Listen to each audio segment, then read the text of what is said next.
Номері 12-ші IT мектеп лицейінің 9-шы сынып оқушысы Жалғас Арайлым.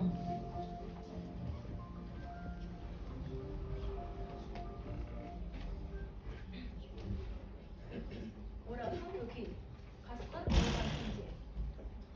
Қыстың ұзақ кеші. Осындайда бойыңды кернеген суықты қуып шығар айлас дейсің. Осындайда жойылсын бойығы тірлік деп жас салғың келді. Ымырт үйіріліп, қас қарайса болды. Сулы сылды кешкі асын іше салып, тас бүркеніп жатып қалар. Ауылдағы ағайын сағынасың. Әбден қысқарып, қайырмаға келе алмай қалған күн. Суық жүзбен таудың қар желкесінен төніп тұр. Ақ көрпесін айқара жамылған айналаңыз жылдың басқа мезгілінде емес. Күміс сынырға шомылып, қараңғылыққа ырық бермей, ұзақ барып ұғысады да түннің қап-қара отауына барып кіреді. Дәл осы сәт алғашында таусылмас ұзақ болып көрінген қысқы кеш есіңе қай шайдағыны түсіріп, көңілге салқындау қабызданған белгісіз бір мұңды өзіңе аласырып ермек іздегендей боласың. Малшының жөні бір басқа. Тебіндегі қиыры қыстауға кіш-кіштеп қайырып, ай үймен қоралап болғанша қас қарайды. Сосын әйел әзірлеп қойған тамаққа тым қиып тойып алған әлгі шопан темір пештің жанының жылуына қыздырына қисайып жатып ара журнал оқуға кіріседі. Ал ақ қар, көк мұзды қағайырып, қиырдан қиырға қосын арқалап көше берер. Жылқышы күпісіне иегін тығып, су ағаштың бұрқып жанған алауына телмірген күйі примасын қатқырлай сорып, тым ауыр әрі мағынасыз ойға батар. Ауылдың жөні бір басқа. Малын жайғап, маңайын тазалап, сыртқы күйбеңмен жүргенде үйге кірмей біраз жүреді. Тамағыңды іш, суып қалды дегенде басып, керге басып бөгетсіп үйге кіреді.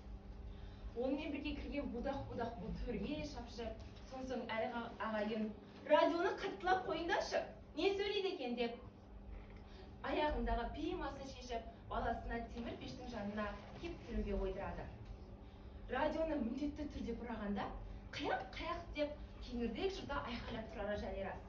Осы сәтте осы үйдің 10-шы сынып оқитын бойжеткені барын киіп боянып сыланып киноға аттанады.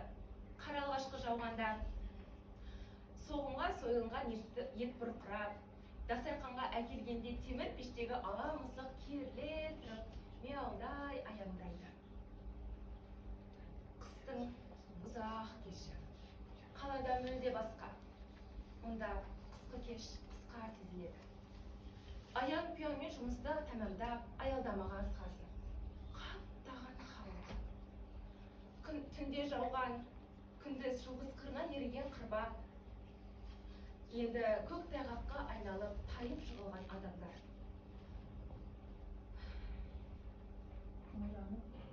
Ымыранып, сасып босып әрең жеткен автобусқа жапа тармағай ұмтылысқан ел бірін-бірін итеріп, бірін-бірін жалмап, бірін-бірін балағаттап есікке ілінеді. Әуелі артқа, сосын алдыңғы есікке. Алдыңғы есікке өлдім дегенде жарты ең ғана кіреді. Ең әуелі шофер ұрсады, сосын әйелдер күңкілдейді. Үйіңе өлдім талдым деп жеткенде қайда қаңғырып жүрсің деп әйелің, келіншегің түлен тұтады.